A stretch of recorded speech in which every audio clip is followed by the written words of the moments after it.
आज हम सीखेंगे कि किसी सदिश के कंपोनेंट्स कैसे निकाले जाते हैं। इससे पहले हमने वेक्टर्स के बारे में पढ़ा और उनके प्रकार के बारे में पढ़ा,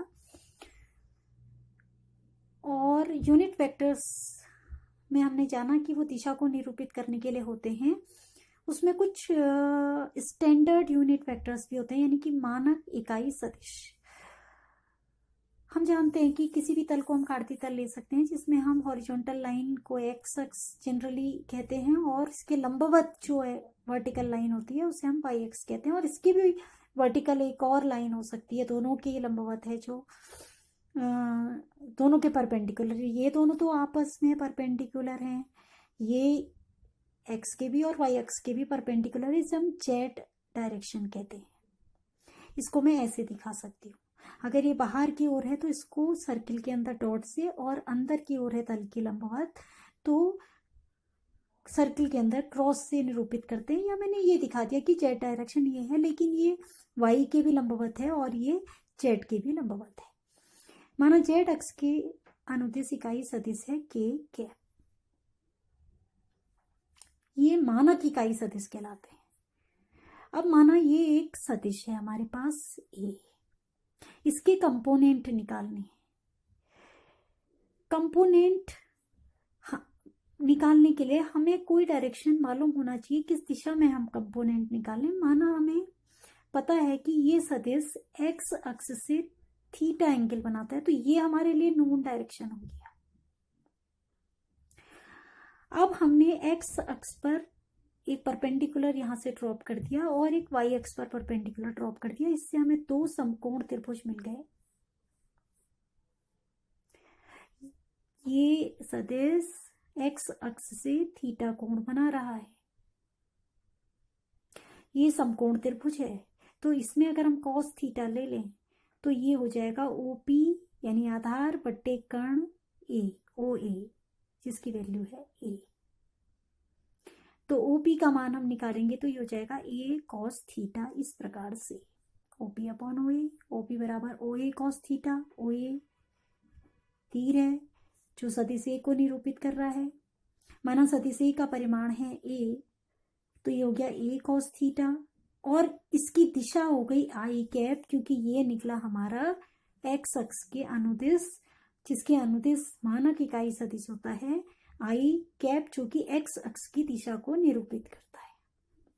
तो ये आ गया हमारा इकाई ये इसका घटक इस दिशा में। और एक कंपोनेंट हम निकाल सकते हैं ज्ञात दिशा के लंबवत दिशा में। ये एंगल थीटा है तो ये भी थीटा हो गया, क्योंकि ये दोनों हॉरिजॉन्टल लाइंस हैं, ये समांतर हैं और ये तिर्यक रेखा काट रही है। ये एकांतर कोण है, ये समकोण त्रिभुज है, परपेंडिकुलर ड्रॉप किया हुआ है। अगर हम साइन थीटा ले लें तो ये हो जाएगा लंब, that is O Q upon कर्ण, दैट इज ओ ए। हमने साइन थीटा ले लिया, ओ क्यू अपॉन ओ ए। तो ओ क्यू की वैल्यू आ गई हमारी ओ ए साइन थीटा। ओ ए जो है हमारा दिया हुआ सदिश है, जिसकी वैल्यू है ए।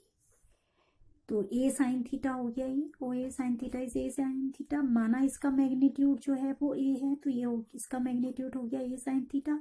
और दिशा निरूपित करने के लिए हमने यूनिट वेक्टर ले लिया जे कैप, जो कि वाई अक्ष के अनुदिश मानक इकाई सदिश होता है और वाई अक्ष की दिशा को निरूपित करता है।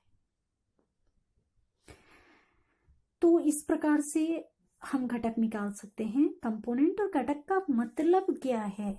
इसका मतलब ये है कि सपोज ये मेरा एक कैप है और मैं इसको इस पर फोर्स लगा रही हूं और ये डिस्प्लेस होके यहाँ आ गया ए पर, तो इसने इसकी स्थिति बदली यहां से। और कैसे बदली? कि इस डायरेक्शन में भी इसने कुछ दूरी तय की है और इस डायरेक्शन में भी इसने कुछ दूरी तय की है, तब जाके ये यहाँ पहुंचा है। तो एक बल इस डायरेक्शन में लगा होगा। अगर माना ये बल है, मैंने बल लगाया था, माना ये सदिश बल है, बल लगाया इस डायरेक्शन में, तो उसका एक प्रभाव तो ये हुआ कि इसने हॉरिजॉन्टल डिस्टेंस कवर की, तभी तो ये यहाँ से यहाँ पहुंच गया। और एक इसने वर्टिकल डिस्टेंस कवर की, ये यहाँ से यहाँ पहुंच गया। तो ये अर्थ होता है कंपोनेंट्स का, यानी कि दिए गए सदिश का प्रभाव एक दिशा में और उस दिशा के लंबवत दिशा में। और जरूरी नहीं है कि ये ज्ञात दिशा एक्स अक्ष ही हो। माना ये कोई सदिश है हमारा पी और इस दिशा में कार्य कर रहा है, और ये कोई दिशा है जिससे हमें पता है कि ये थीटा कोण बनाता है, तो ये ज्ञात दिशा हो गई, ये एक्स अक्ष नहीं है, ये ज्ञात दिशा हो गई हमारे लिए, known to us. Why known? Because we know that this vector is making angle theta with this direction, क्योंकि हमें पता है कि ये सदिश इस डायरेक्शन के साथ, इस दिशा के साथ थीटा कोण बना रहा है। तो बिल्कुल वैसे ही हम इस लाइन पर एक परपेंडिकुलर ड्रॉप कर दें, और इस लाइन के मैंने लंबवत एक रेखा खींची है, इस रेखा पर भी एक परपेंडिकुलर ड्रॉप कर दें, तो इसके कंपोनेंट मुझे पी कॉस थीटा मिल जाएगा ज्ञात दिशा में। पी कॉस थीटा हम निकाल सकते हैं, कॉस थीटा बराबर बेस अपॉन हाइपोटेन्यूज, आधार बट्टे कर्ण। तो आधार की वैल्यू हो जाएगी कर्ण इंटू साइन थीटा, यानी कि पी कॉस थीटा, जो कि इस डायरेक्शन में ओ ए की वैल्यू आ गई, पी कॉस थीटा। तो पी का अगर परिमाण जो मैग्नीट्यूड है वो इस तरीके से हम ले लें, हमने पी कॉस थीटा ले रखा है, ये ओ पी लिया है, ओ पी लिया है, और ये जो है पी है, पी का परिमाण अगर पी ले लें हमने तीर का चिन्ह हटा दिया ऊपर से, तो इसकी डायरेक्शन को निरूपित करने के लिए माना इस डायरेक्शन के अनुदिश हमने एक इकाई सदिश ले लिया ए। इकाई सदिश सभी दिशाओं में लिया जा सकता है, इस दिशा के अनुदिश ये इकाई सदिश ले लिया, क्योंकि हमारा जो कंपोनेंट आया है ए कॉस थीटा वो इस दिशा में आया है, और इसके लंबवत दिशा में हम कंपोनेंट निकालेंगे तो वो आ जाएगा ए कॉस थीटा, जिसकी लेंथ होगी यहां से यहां तक, ए कॉस थीटा की यहां से यहां तक थी, ए साइन थीटा, और जिसकी वैल्यू हो गई पी, सॉरी ये ए नहीं पी है, पी का मैग्नीट्यूड अगर पी है तो P sine theta, this is P sine theta, ये तो इसका मैग्नीट्यूड हो गया, और दिशा निरूपित करने के लिए हमने ले लिया बी कैप, इस दिशा के अनुदिश एक इकाई वेक्टर। तो वो मानक जो ज्ञात दिशाएं हैं वो एक्स और वाई अक्ष हो, ये जरूरी नहीं है, वो कोई भी हो सकती है, सिर्फ हमें पता होना चाहिए जो दिया गया सदिश है वो इस दिशा से कितने अंश का कोण बना रहा है, थीटा अंश का कोण बना रहा है। तो हम निकाल सकते हैं ये ए कॉस थीटा हो गया, कहां तक जाएगी इसकी लेंथ, परपेंडिकुलर ड्रॉप करा है उसके फुट पॉइंट तक, और ऐसी परपेंडिकुलर ड्रॉप करा है इसके लंबवत जो पी साइन थीटा इसका कंपोनेंट आएगा वो वहां तक जाएगा।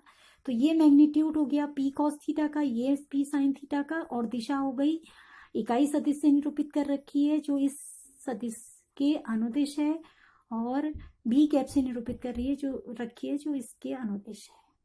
तो ये होते हैं कंपोनेंट्स, हम किसी भी दिशा में ज्ञात कर सकते हैं।